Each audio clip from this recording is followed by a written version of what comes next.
Hello and welcome back to Fight Back Falls channel. This is Physio G, and today I'd like to share with you the effect of poor balance on increasing your risk of falls. I know you might say, oh, it's self-explanatory, Gail, I don't need to hear about this, but maybe you might find this interesting. So in terms of poor balance, balance is such a huge entity to measure. And there are a number of screening tools out there. There are a number of assessments that have been developed by various individuals to find something that's going to measure your balance, and detect whether or not you're at risk of falls. Something that's quick and easy, something that's not expensive, something that anybody can be taught to do, that sort of thing. They look at when they're looking to measure your balance. But today I'd like to share with you simple things that you can do for yourself. 5 things. Number 1, a very quick tool. Can you stand on one leg? So this is tool number 1, sorry. Can you stand on one leg and hold that position without using your hands for support, but stand on one leg and hold that position for at least 10 seconds? Okay, that's a simple one. Number 2 is, can you stand with one foot directly in front of the other, called a tandem stance, and you stand for 1 minute with one foot in front of the other, for 30 seconds at least, without holding on or without needing assistance to get into that position. Okay, if you've passed both tests, then the next test that you want to do is to try to see if you can reach as far as possible without moving your feet. So reach with your arm extended up to shoulder height.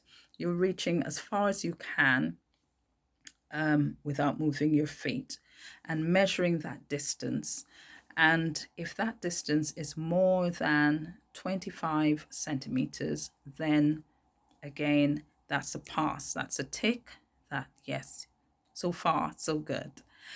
The other thing that you need to look at is when you walk, whether that's with a walking aid or without a walking aid, are you having to hold on to the furniture, the wall, in order to maintain a steady gait, or are you sort of wobbly?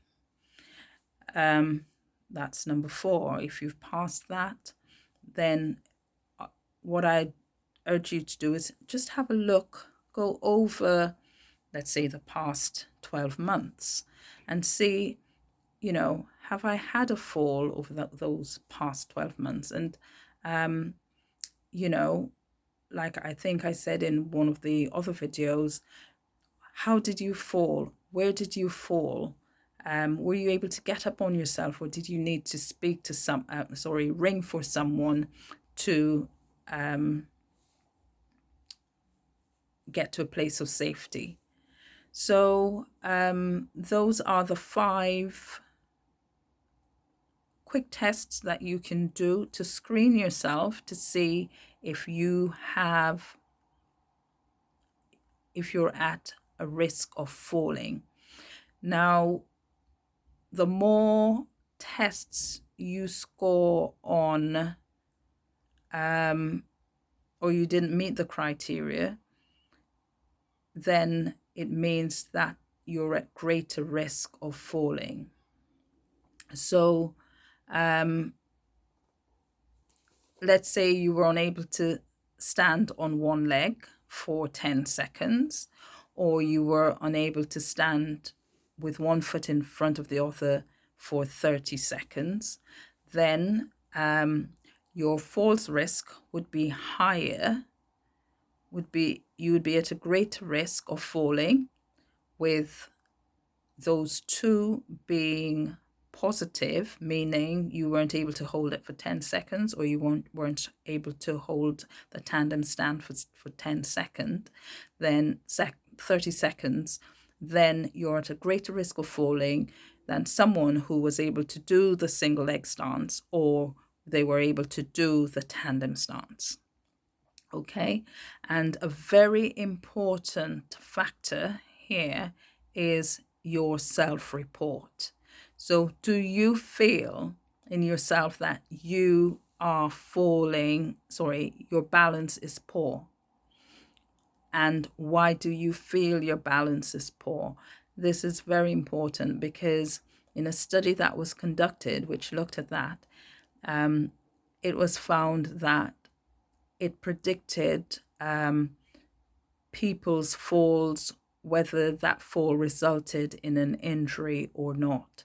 So it's very important that your belief, your gut instincts, what you're experiencing, your experience is important in predicting your falls or identifying your risk of falls, whether you're high, moderate, or low risk. Okay, so that's it for now on balance and how poor balance affect your falling. How poor balance increases the risk of falling. Okay, and remember to like, share, comment, or subscribe, to the channel. And see you in the next video. Goodbye.